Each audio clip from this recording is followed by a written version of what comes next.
This is the Cancer Boss Method podcast, the place to be when cancer sucks and you don't want it to. I'm Leslie Nance, survivor, cancer coach, and healing mentor.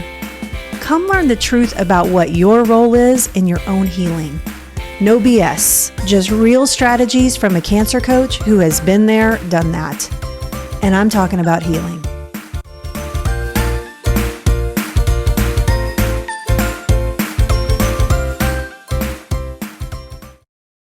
Let's talk about the D word.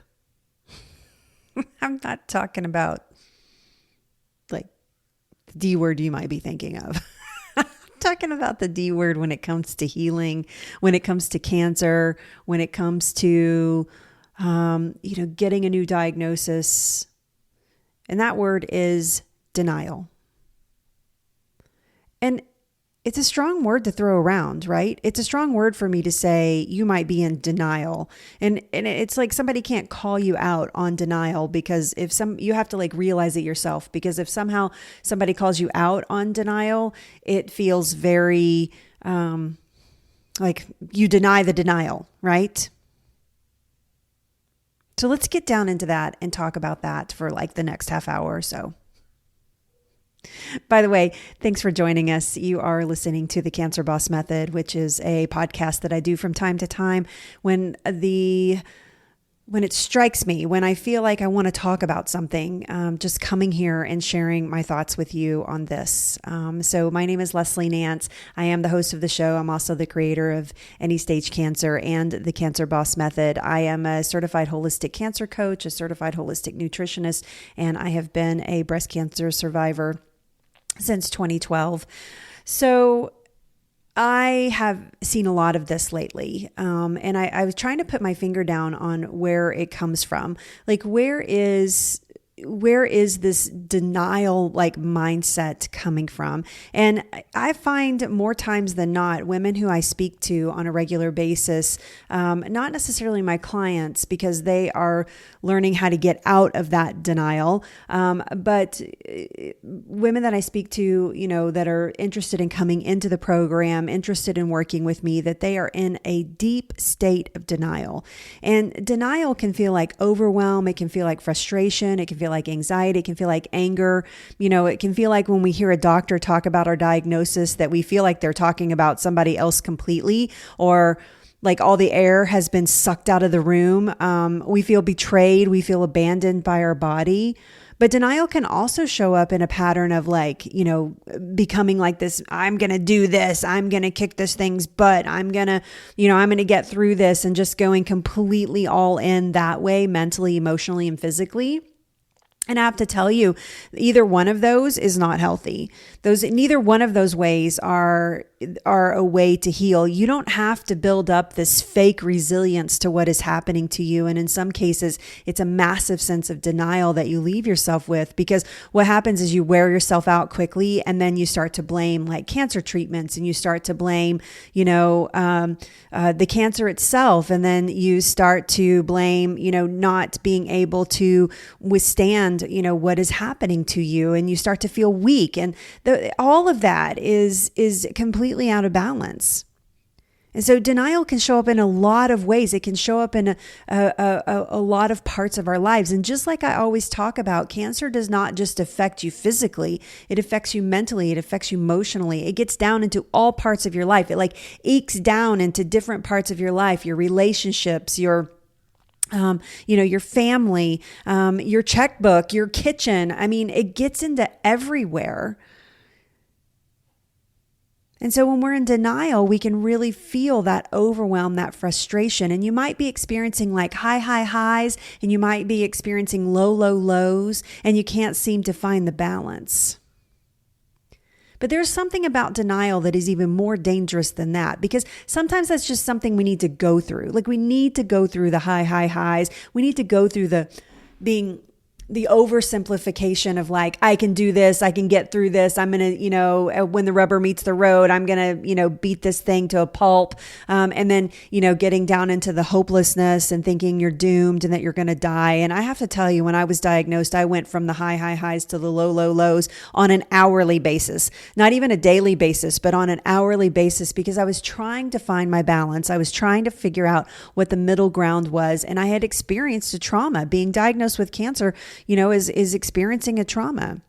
But the most dangerous part of staying in denial is the opportunities that you miss. So whether you're staying in the high highs or the low lows, everything, and I mean everything, is going to feel scary about what is happening to you. Doctors start using words like biopsies and surgery and chemo, and you start thinking about all the lifestyle changes, and you start thinking about what you should have done differently, and you start having horrible disruptive thoughts around what could possibly happen to you now that you have cancer, whether you want to think about it or not. Let's face it, we all think about our mortality. We all think about, what if this thing kills me? And in some ways, normal life just starts to feel like you're on edge, and you start to feel like nothing, and I mean, nothing is ever going to be the same again. And trust me, I can describe this so well because I have been there, done that. Maybe someday literally write the book on it, right? Not right now, but anyway. But because it's so scary, we either enter this, this confusing time of our life completely blindly, and we accept anything that we think will get us out of this mess or this situation, or we're the complete opposite and we reject it all because it all feels like it's there to harm us, that it's there to, ruin our lives, or that we feel like it's not really happening to us. And when I say, accept anything or blindly accept anything or reject anything, I'm talking about treatments. I'm talking about way of life. I'm talking about, really just having our cage rattled. And then we feel like we're not good at making decisions. But all of this is a form of denial. And it can show up and create patterns of sickness. It can show up like a lack of appetite. It can show up like sleeplessness. It can show up like hopelessness. It can also show up like I was describing in that warrior mindset where you go all in and you wear yourself out quickly. But it's scary. What is happening to us is scary. But what happens is in that denial is that we lose and we miss the opportunities of healing on our own terms.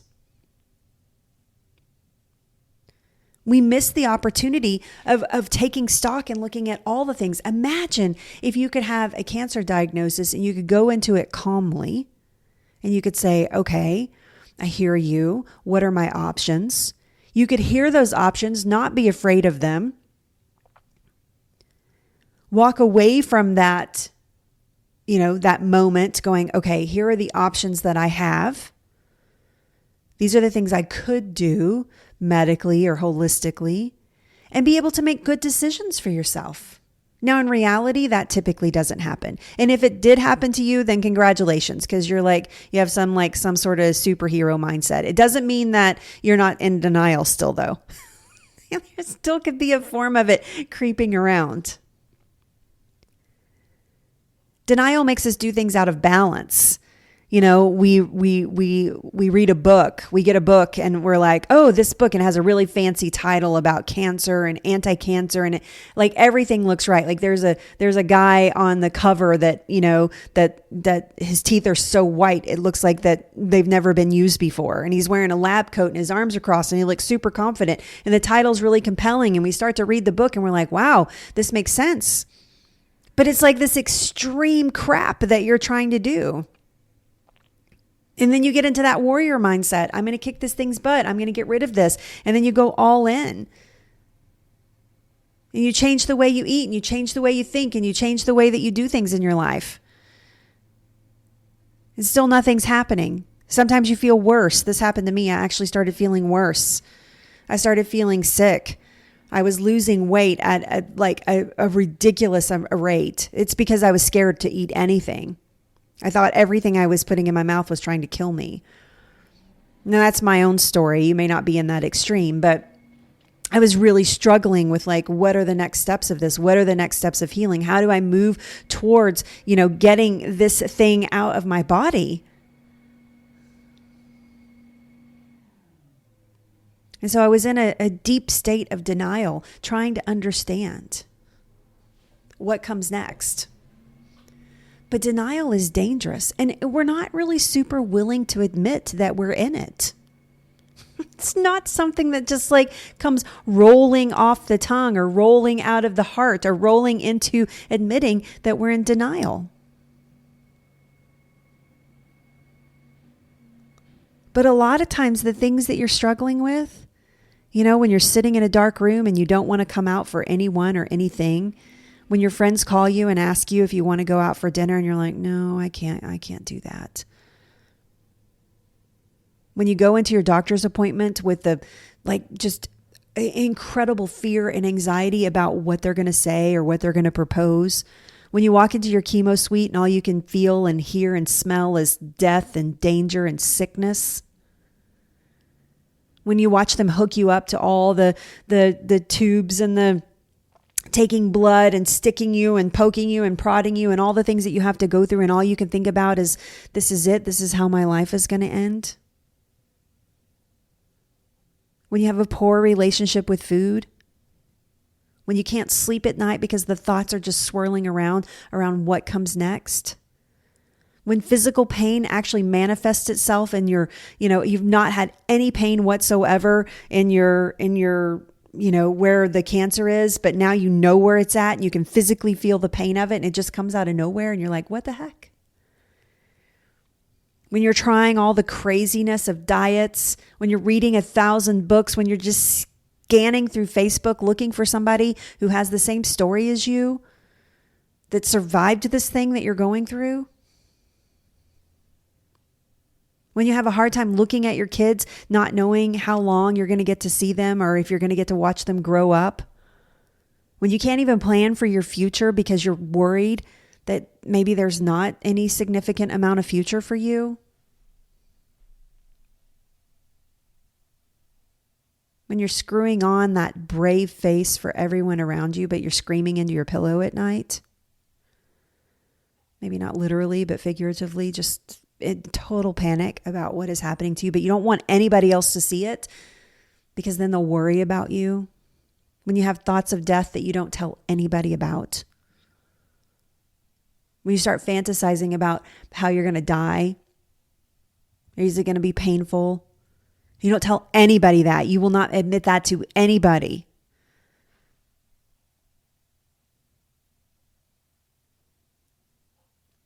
You try to push those things out of your head, but it just feels impossible to do so. And then you have to get up the next morning and make everybody breakfast and show up in a way that, that like nothing's wrong. Or you're completely broken and everybody knows it. And you feel embarrassed. You feel sad. You don't know how to cope in life anymore. Everything has changed. Nothing is the same. All of that huge diatribe that I just went through is all denial.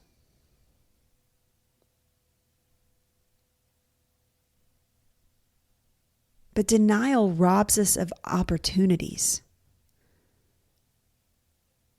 Now listen to me when I say this, and listen well, because when you're in denial, you have the blinders on. It is cancer bossing you around.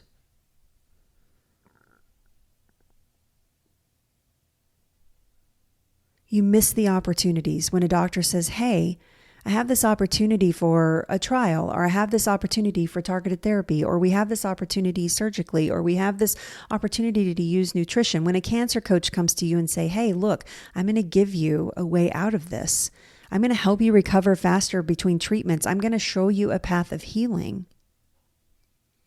And we just skate on by those opportunities because the denial that it's going to work, the denial that we're in, blinds us to those opportunities. We're not allowed to see them for what they are. We think our doctors are out to get us. We think that they're out poisoning us. We think that they're in it for the money.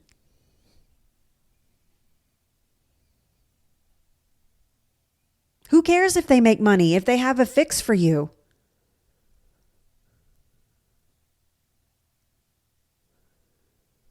We just think everybody's out to get us. And the one thing that we shouldn't be trusting, the one thing that we should be working on getting rid of, the cancer, we just let it roll around.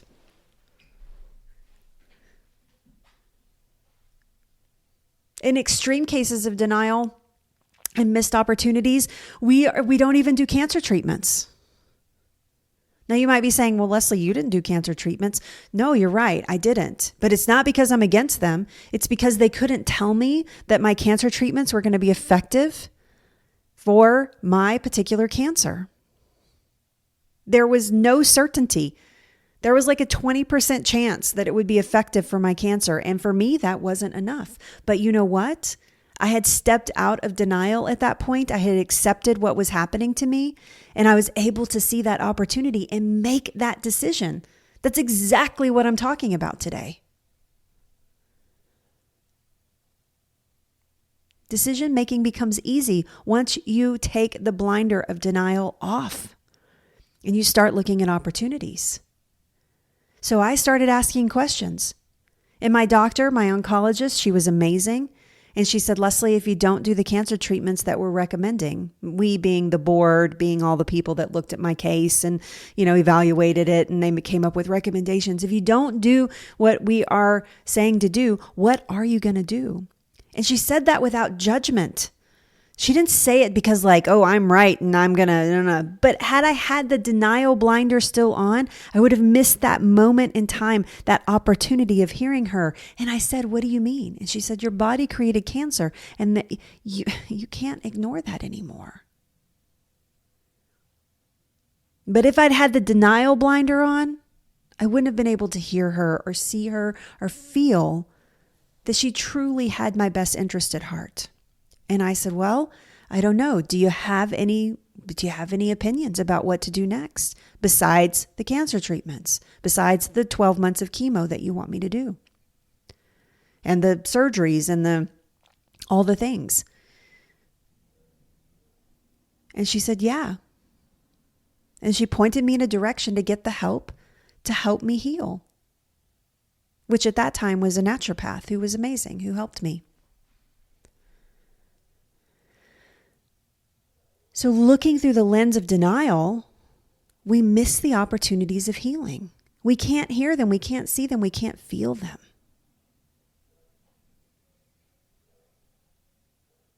Because in some cases, we're in denial that it's even happening to us. In some cases, we're in denial that there's an opportunity for healing. In some cases, we're in denial that cancer treatments could be sufficient and solve the problem. In some cases, we're in denial that we need a lifestyle change. In some cases, we're in denial that cancer hasn't filtered down into every single part of our lives.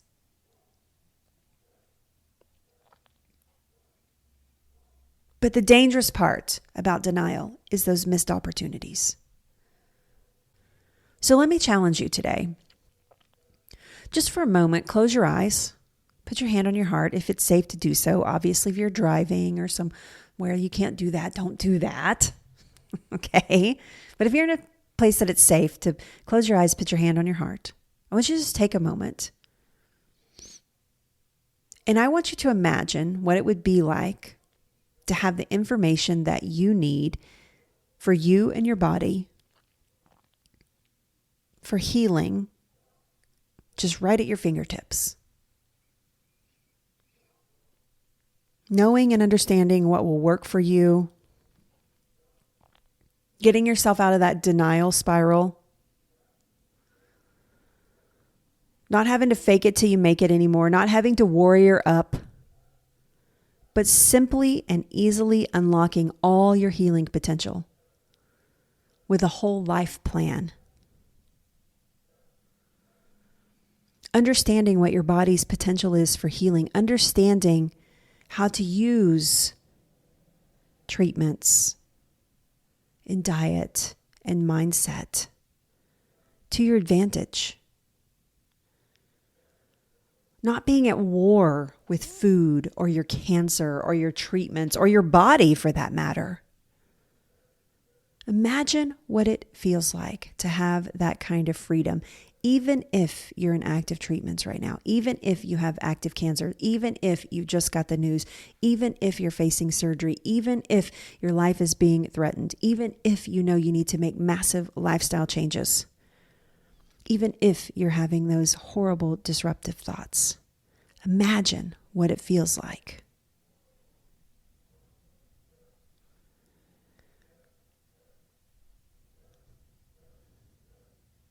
There is a way. I can show you how to get out of the denial that we've talked about today and get you into the flow of healing. That is what I do for a living, is taking women to that point of clarity, that understanding, so that cancer is no longer bossing you around.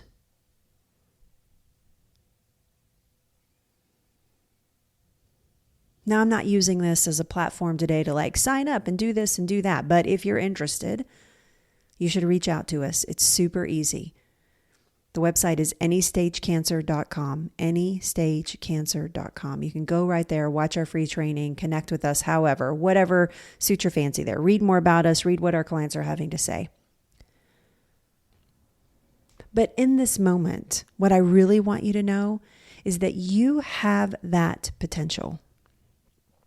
Whether it's with me or not, you have that potential to get out of denial, to find the opportunities of healing, and to heal your body, your mind, your heart, your soul, your life. Create an inhospitable environment to cancer and to disease.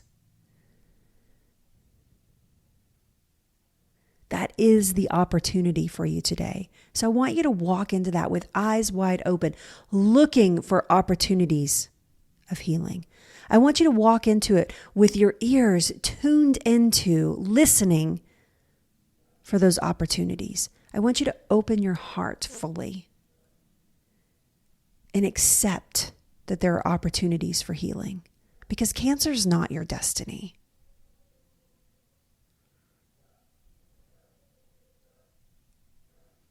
Now, if our podcast today has resonated with you, or you feel like, whoa, this chick knows what I'm talking about, she knows what's going down, then please connect with me. I would love to hear your takeaways. If nothing else, just hearing your takeaways from this short, 25-minute conversation today. If you feel like somebody needs it, make sure you share it with somebody. Maybe somebody needs to hear these words right now. Please share that out. Make sure you follow us. Look, I am only here to help women transform. I am only here to teach you how to heal. I'm only here to give you the tools to create that momentum in your life.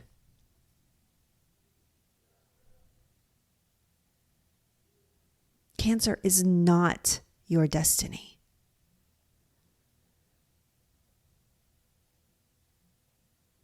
All right. Thanks for listening today. I look forward to connecting with you as you journey through your own cancer healing path and unlocking that potential within yourself. All right. Have an amazing day today.